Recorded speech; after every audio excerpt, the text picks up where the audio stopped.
back to our countdown of backyard builds and suburban science. Now it's time to take a backwards look at the world of stunts. Jumping a car is dangerous. Jumping a car in reverse, well, that's just insane. I would not want to do this in my car.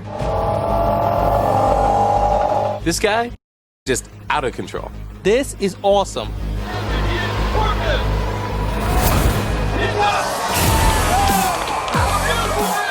He may have only just missed that building, but stuntman Brian Spanky Spangler Jr. smashed the backwards car jump record by 130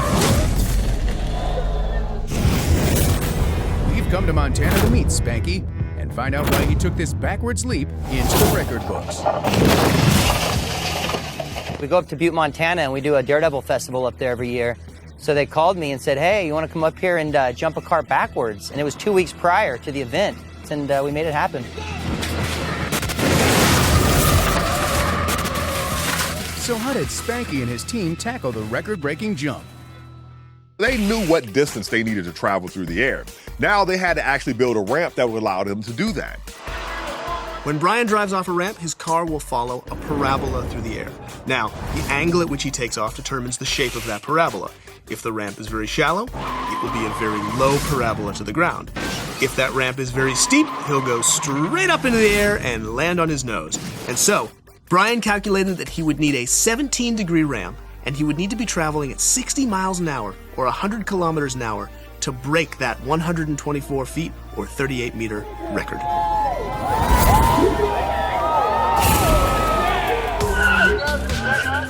The problem that he faced is that his car was going backwards. How can you go that fast in reverse? Most cars are not designed to go fast backwards. They're designed to be powerful backwards so you can back up a hill. So he had to find a car that would allow him to do that because the average car tops out at maybe 30 miles per hour. Brian found a 2001 Crown Victoria Interceptor, which is also a cop car that can do 62 miles an hour or 100 kilometers an hour in reverse.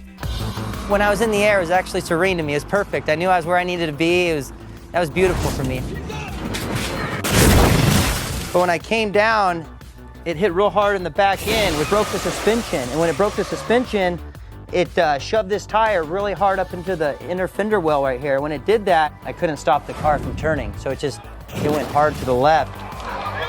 Great jump, Spanky, but your parking needs some work. Spangler's world record holder! Yes, #1 in Neighborhood Watch. We thank you very much, Outrageous Acts of Science. It's time to say a fond farewell to our Neighborhood Watch #1. Until next time on Outrageous Acts of Science.